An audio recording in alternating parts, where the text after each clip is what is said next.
Okay. We have to have a conversation. Subscribe for more videos. Like hey, hold on. The problem with this humanoid fuck. The problem with this humanoid robot. All right, bet. Since I've done just like an old school, straight to camera rant video, but this has been all over my timeline lately, so I feel like I have to. So meet Neo, potentially the most futuristic is it W or L Neo though? we've ever seen. This thing is a full-fledged humanoid robot, 5'6", 66 pounds, 4-hour battery life, self-charging, and it lives in your house. It's finally here. Get your mind out of the gutter. It's for doing chores. It's a housekeeper. It has Wait, why he said that? What you mean? What the? Wait, people had other thoughts. Same dexterity as a human because it's shaped just like a human. Walks around on 2 legs. Has 10 fingers. It can fold laundry and put it away for you, or it can do the dishes for you from start to finish and then put everything away. It can go around and water the plants outside or inside on a perfect schedule, and it never forgets a single plant. And then it'll go around and vacuum and tidy up the house if anything gets left out. It always knows where everything is. It can find the TV remote, and it'll basically actively do all the chores that you know you have to do, but you don't actually want to do. And when it's done, it goes back to its little docking spot and charges itself. Imagine going out for the day of work and coming back a few hours later and everything's done. All the chores are finished. Every single time, every day, you never have to do chores again. That's amazing. Or maybe let's say you have mobility issues. This thing can sort of act as a personal assistant in a lot of ways. These are things that represent massive value for a lot of people. And it's available to order now. This is available to order? This feels like it could be the best tech announcement of all time in 2025, except this isn't real. And I mean that. What? Nah, we got finessed, bro. We was so deep in yesterday. No, let's keep watching, hold on. In the most literal way possible, this is not real. First of all, it's a pre-order. So you can go to this website right now and you can pick between 3 colors, and then it's either $500 a month subscription for a standard delivery, or you can pay a flat $20,000 to own it outright and get priority delivery. Just drop a $200 fully refundable deposit to get in line today, and deliveries in the US start sometime next year. And that's just allegedly. We don't know when it's actually going to ship. Now, to be clear, it's not actually the price that I have a big problem with. Like, I know these numbers seem eye-popping on paper, but this is a first-generation, bleeding-edge humanoid robot assistant. Like, I never thought that this would be cheap, and also there isn't really competition yet, so you got to imagine... Now what I am other people crushed my hopes. The target audience is going to be people whose time is worth more than the money they're spending on it. Like, this is for people who the idea of saving a few hours on chores every week so that they can use that time to make more money actually makes logical sense. Like, people really think like that. It's for early adopters. It's for people who want to spend however much they think it's worth on this brand new novel thing. That's fine. But my issue with this product is the gap between what it's actually capable of today and what they're promising as they take your money today. Like, I think when people watch a video like this, they expect that this robot has some sort of built-in artificial intelligence that allows it to recognize objects and navigate around on its own and learn your house and be productive for those hours while you're gone. And that, I think, would be a reasonable thing to get out of watching that video, because that's what it's designed to show. That's what you're supposed to feel. That's the dream. But that's not actually what's happening. I think what he's is about to say is that this is like a round one of investment. You feel me? And we're going to put this product out, and all the money we get is going to help us fund V2 of this robot. That's what I think he about to say. Let's see. So Joanna Stern, the legend, she did a video with this Neo robot also this week where the company showed her all of the things that it could do. And turns out 100% of the things that they showed her were remotely controlled by a human in another room wearing a VR headset with controllers. That's not exaggerating. 100% of the stuff they showed her. The carrying things around, the loading up the dishwasher. I mean, look at this thing. Yeah, so they never really even got off the controller, so we don't really even know if it works. Because remember what I said? I was like, okay, are we hiring someone to control it? Like at that point, just get a house manager, right, or a maid for the house, and just pay a real person instead of a robot.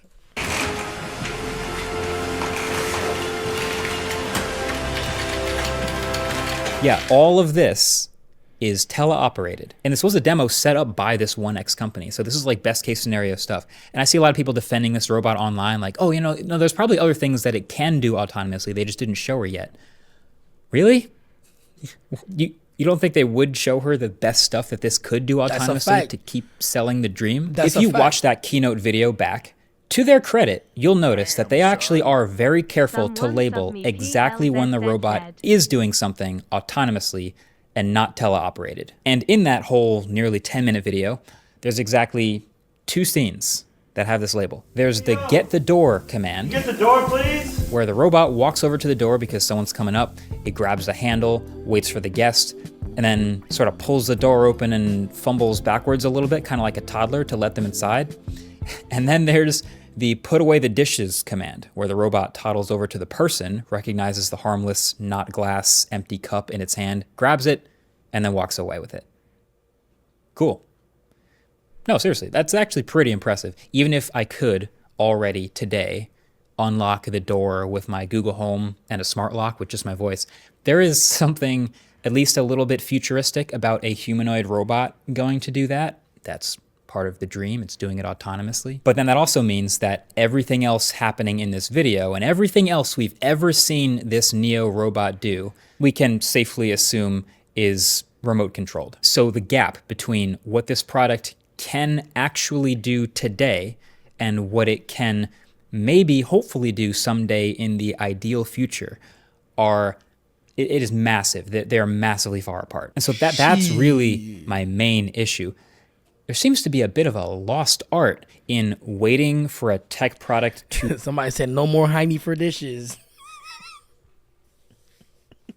yeah, he ain't watched dishes the whole day. As soon as I go live, nigga, he wants to... like, what the fuck? To be actually finished before announcing and unveiling. Like, do you remember when tech companies would unveil a brand new tech product that they've been working on and then do a demo, and then the next slide was like, this thing is going on sale tomorrow or next week or something like that. And that hype would carry right into the buying cycle. You remember that? That was sick. But now in this age of all of these AI products, it's like there's this thing where you end up selling the dream before you sell the actual product. And that is dangerous. Like the promise of AI is so huge and so massive and magnificent and awesome, but is also so clearly not done yet that you end up with stuff like the Humane Pin, or even the Rabbit R1, for example, or heck, even Apple Intelligence, where you have these big promises, but the capabilities are still over here, while the promise is all the way over here. And I'm trying to figure out why they do that. And I think really there's 2 main reasons. And believe it or not, I think Tesla self-driving is a really perfect parallel example for a lot of this stuff. See, basically, in order for this robot to be everything people want it to be, they need to develop a super smart AI system that looks through the robot's sensors and is able to learn its environment and recognize everything it's looking at and teach itself to navigate that environment and perform tasks. It has to learn what a laundry room is and what the laundry looks like and how to fold each type of clothing, and it needs to learn what cups and forks and glasses are and how to pick them up. And it has to be adaptable to all these different sizes and shapes and materials and things of all these household objects. So that when the user asks for it to do something, just like, hey, Neo, vacuum the living room when I'm gone, or something like that, then Neo can go, okay, I know where the living room is, I know where the vacuum is, I know how to use the vacuum, where the handle's at, like how much battery life I have, how much I need to vacuum the whole living room. I know not to knock over lamps or certain objects in there. And even the laundry folding thing, like just that requires a ton of training data, or at least some way to understand all these different shapes of shirts and jackets and hoods and vests and all sorts of things and hooks and hangers. And okay, but I low-key think it's possible though. Like, what if I just put the vacuum within the robot's legs, right? Because when it's time to vacuum, they just walk above the carpet, and then they put out these little wheels, and they go like, you know what I'm saying? That's fake hard, gang. No, You know what I'm saying? And then they go, it's not Transformers gang, shut up, bro. And then they get off and they go to the little spot and they take all the dust themselves and like, you feel me? And then if they want to learn how to fold clothes, that's Loki smart, right? Exactly. Damn, Then son. you go, you put them in the what's that shit called? Like American Eagle or like any retail store. Cause Loki, they teach like the employees to do the shit correctly, how they want them to do it, and the robot will learn from them. You feel me? Because it's all about learning, right? It's like the robot needs to learn from something. So then you teach him that, boom, boom, and then he'll be fake tough. You know what I'm saying? But the only thing I would see is like low keto. They got robots now that clean cribs, chat. The little small. I have one, the circle, and they be doing all right. It ain't perfect, but they be doing all right. Like, you know what I'm saying? What's the name of that? The Roomba.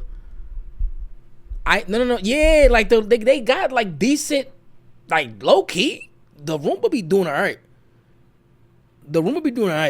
If they be doing all right. Like, I don't know if anybody knows what I'm talking about, but it's not that bad.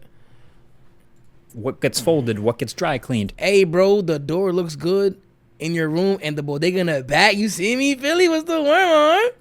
All these different things, and the list just goes on and on. It's And like, a what if one of the gate. tasks is going and getting the right medication for an elderly person and bringing it to them?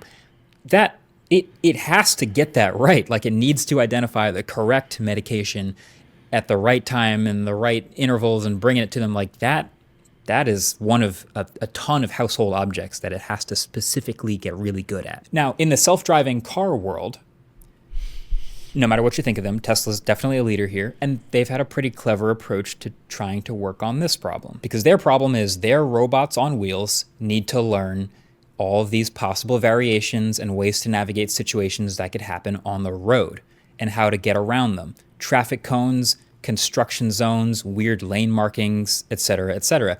So, with their millions of cars already on the road, they have slowly, very slowly, let people turn on this beta self-driving feature in small stages in their cars, while instructing people to keep their hands on the wheel, of course, so that they can slowly start to gather information from people willing to beta 'Cause it's test. all And about so the those data. cars will encounter and navigate all sorts of situations for the first time, and then the second time, and then the fifth time, and then the 100th time. And all of this data can go back into the system to help all these cars learn and get better. And now at this point, this is like their primary advantage, is they have millions and millions of miles of training data. I have a question for the chat. Do y'all be opted in for whatever you're using to get data from you so that it could teach the other systems to be better? Or do y'all be like, no? Cause I'm gonna be real true, bro. I'm gonna be honest, gang. I do be clicking yes sometimes, gang. Depending on what I'm using. I'm not gonna lie. It depends on what I'm using. Cause it's like, if you know, niggas, there's evil niggas everywhere, chat. But like, I hope, I can't even hope the niggas, whatever you think niggas doing, they doing. But if you could use my shit to help keep helping the system be better, I guess, then it's like wavy. But I don't know. You're cooked. I'm cooked, chat. Yeah, but I've been cooked, gang. I've been cooked. My info been cooked. I've been cooked though. Like, y'all might be good, but I'm in front of a camera right now, gang. They got every single biometric. They got my fingerprints. I'm cooked. You know what I'm saying? I've been cooked. From people essentially beta testing for Tesla. It's a robotic Don't accept cookies. I always accept the cookies. It don't matter what website I'm on, gang. I'm always accepting cookies, gang. challenge. It's an AI challenge, Damn, but son. yeah, they're essentially using 3 early days adopters plus papa. to beta test to make the systems better for the eventual masses. And now this home AI robot challenge is essentially the same thing, but in people's homes, which is potentially way more variables. Like, cars have to stick to what's on the road and mostly are operating in a 2D plane, while there's obviously different people's houses are crazy different shapes, and there's all sorts of objects in different shapes and types of them, and a million different variables just with household objects. And maybe you could argue that the stakes of self-driving cars are a little higher because of all the safety risks, and if it messes up, Facts. someone could die. Maybe that doesn't happen as often with the home AI robot, but then again, if it gets someone's medication wrong, it's still pretty important. So I think the point here is you don't get to make this awesome, perfect home robot without all of this information. And so they need the training data. And so they go right back to early adopters. So people who press that order now button first and who actually, I guess, get one of these when they start to ship them, will get a robot that can probably do a few simple things autonomously, like opening doors, but there will be many things it can't do. And for that, if you scroll down on their website, you can see there's expert mode, which is when you have something the robot can't yet do, and you schedule one of their teleoperating employees to look through the sensors into your home and do the task so that the robot can learn from it. And this is something that they've pretty directly said that they expect early adopters to be totally cool with. I don't even think it's that like I don't know if that makes sense, bro. But I don't think it's that like as long as you're transparent, like, hey, nigga, like it just the price tag is probably what like, bro, who the fuck spending $20K on a robot game? But we know some people that will. It might be a couple streamers that do it just for the stream.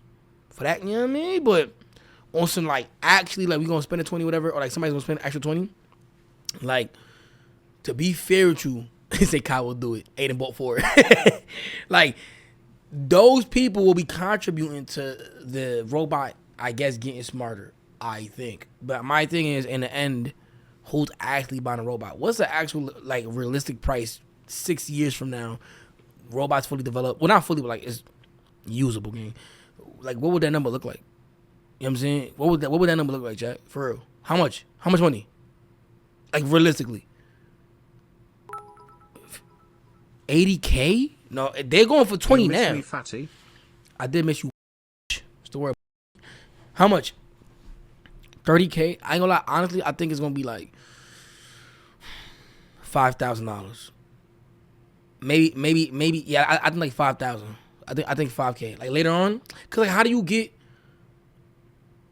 Like if the goal is for the company to make OD bread, you feel me? Like you, bro, selling it at 20K game. I mean, you're gonna make money because there's just people out there with 20K for sure. But you selling it at 5 is like it's somewhat. It ain't gonna be too cheap. You know what I'm saying? Cause how much is Max? Like the new Max and shit. They be like 3,200, right? 3,300 and. I don't even buy Apple computer chat. I buy Windows. But I'm saying, like, how much is it? The new Max. It'd be expensive as Oh, that'd be 1,200? Oh, I swear I went to the store one day and it said 3,000 something. I said, son. For me? Oh, 12. They got the cheap one for 1,200, like the cheaper version? 4K, 1,520. Okay. Yeah. I mean, let's see, though. Let's see what happens.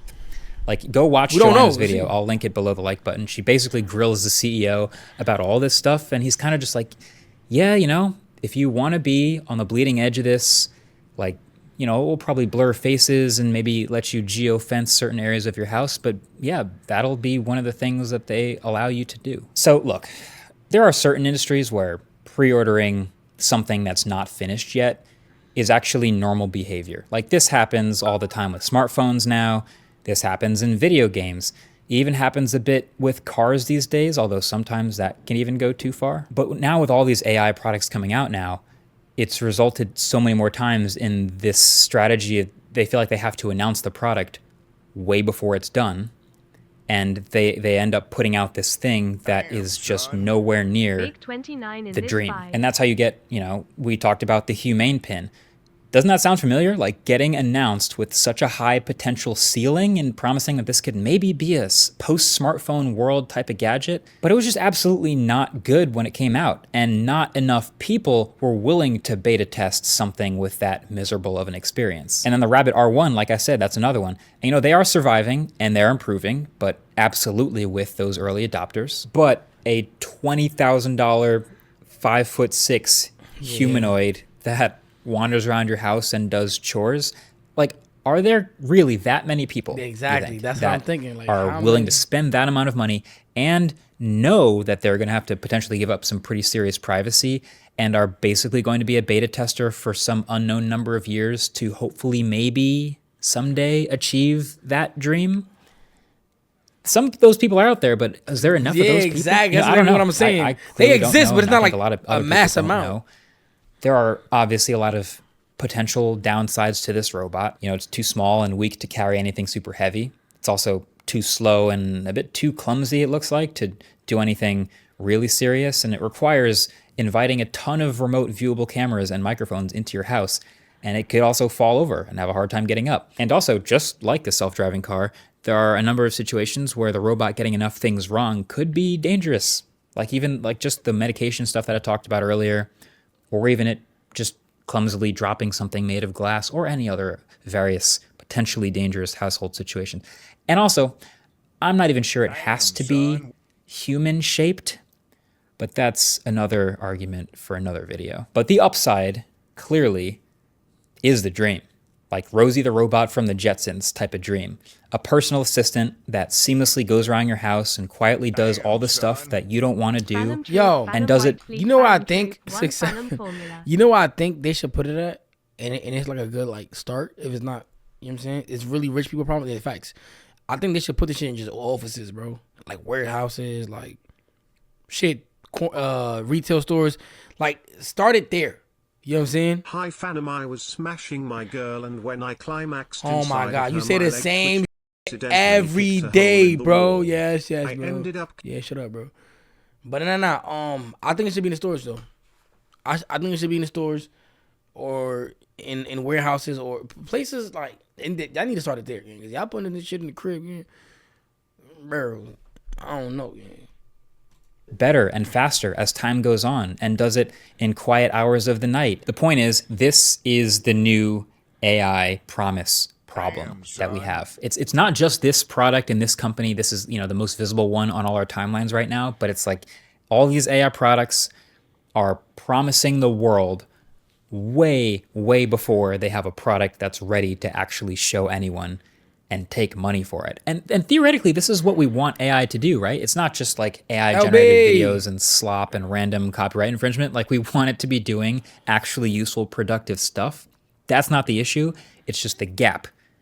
The gap, that's the issue. And closing that gap is so hard. And you know, this is one of the obvious examples. Like, the people that would benefit most from the ideal version of this robot, like the elderly or people with disabilities, are the least likely to become early adopters. So it's tough. I can actually applaud them for showing everything that they did to Joanna in that video. Fun fact, they actually reached out to me 10 months ago in January from a random Gmail address offering to do a sponsored video. I didn't respond. I didn't think it was anywhere close to real or worth doing a video or talking about, but we'll see how this ages. Like, we might look back at this in 12 months and everyone everywhere is shipping great AI products and humanoid robots, and it's all a dream, and I look like an idiot. In which case, great. We made it through that gap somehow. But history seems to be suggesting that I'll probably be right about this one, at least for now. But hey, subscribe to see me and my words if I'm wrong. Bet. Thanks for watching. Catch you in the next one. Peace. Peace. I ain't gonna lie, chat. If it was $25, would you buy it? Let me know. All right, P.O. Box. I'm gonna go to the bathroom first.